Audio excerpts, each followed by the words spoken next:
Buenas noches, bienvenidos a Historias de Terror. Los hombres de hoy creemos que ya no tenemos mucho por conocer, que ya no hay nada nuevo que descubrir. En este programa vamos a conocer historias, experiencias, situaciones que ocurren del más allá y de lo sobrenatural. El Panteón de Dolores fue fundado el 4 de diciembre de 1874 por Juan Manuel y su esposa, Concepción Galloso. Pero todo esto no es relevante sin una historia. Mi nombre es José Llamas y te presento el Panteón Civil de Dolores. Este panteón tiene una larguísima historia que data ya de hace 200 años. Pero es hasta 1857, tras varios cambios de gobierno y administraciones, que el Panteón Civil de Dolores puede abrir sus puertas al público. Desde ese entonces, ha estado operando como uno de los camposantos más grandes de toda Latinoamérica. Ubicado entre las inmediaciones del bosque de Chapultepec, cuenta con un poco más de 2.4 millones de metros cuadrados de área, la cual sirve para el descanso eterno de miles y miles de cuerpos desde hace mucho tiempo.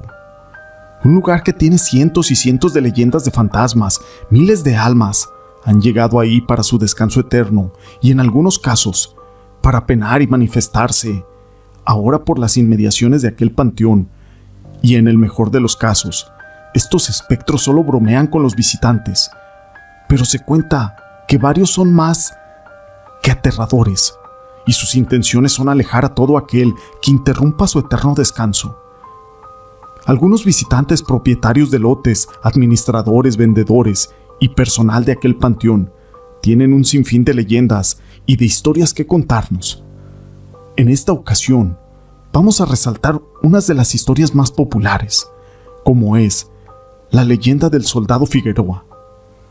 Se dice que en este panteón existe una tumba del soldado Figueroa, un militar que en vida siempre fue digno de admiración por su intachable conducta y disciplina en las filas del ejército mexicano.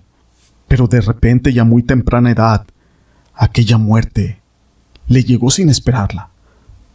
Cuentan que su muerte fue siempre un misterio, pues nunca hubo mayor descripción de la causa de la misma. Sus familiares lo sepultaron en el Panteón de Dolores y erigieron una estatua en su honor.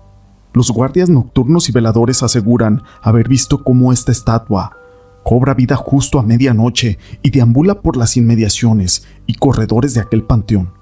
Cuando se percata de que lo han visto, rápidamente se oculta entre los árboles o tras algunas lápidas. Y al pensar que se trata de algún ladrón o algún curioso que anda a altas horas de la noche por ahí, los guardias corren para ver de quién se trata.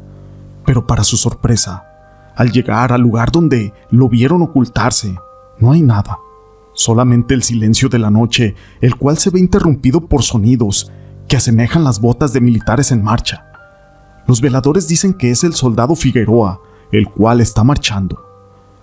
Hay otros trabajadores nocturnos que comentan que durante sus rondines, cuando van pasando por la tumba de aquel soldado, escuchan claramente una voz de un hombre que les dice: ¡Alto ahí! Y suponen que es algún compañero del turno. Cuando voltean y miran a su alrededor, buscan de dónde vino esa instrucción, pero no ven nada más que cientos de tumbas que guarda aquel panteón. De igual forma, a los pocos segundos de darse cuenta de que no hay nadie, en ese sitio se comienzan a escuchar aquellos pasos marchando del soldado Figueroa. Durante la estancia de la estatua dentro del panteón, sufrió algún intento de robo, por lo que decidieron retirarla de allí y resguardarla, aunque eso no impide que aquel fenómeno siniestro se siga repitiendo. Más allá de aterrarse por la actividad paranormal que representa el soldado Figueroa, los trabajadores comentan que este espectro es amistoso y que lo único que hace es vigilar ese panteón y algunas veces sacarte un buen susto. Pero existe otra leyenda que lleva por nombre el que se durmió para morir. Cuentan que durante los primeros años de operación de aquel panteón, la vigilancia nocturna era casi nula, lo que provocó que a corto plazo se estuviera allanando y robando el mármol principalmente. Por las mañanas se podía ver varios vagabundos que usaban aquel panteón para dormir. Incluso algunos vivían ahí de tiempo completo, así que la vigilancia tuvo que ser más intensa para armoniar estas situaciones.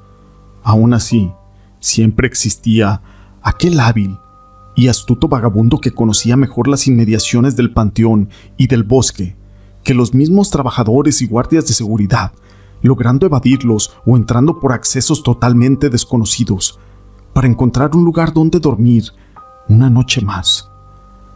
Se dice que una de estas tantas noches, un vagabundo alcoholizado llegó a entrar por uno de esos accesos poco conocidos en aquel panteón, así que buscó y buscó cuál sería el lugar más cómodo para dormir, y encontró una fosa abierta.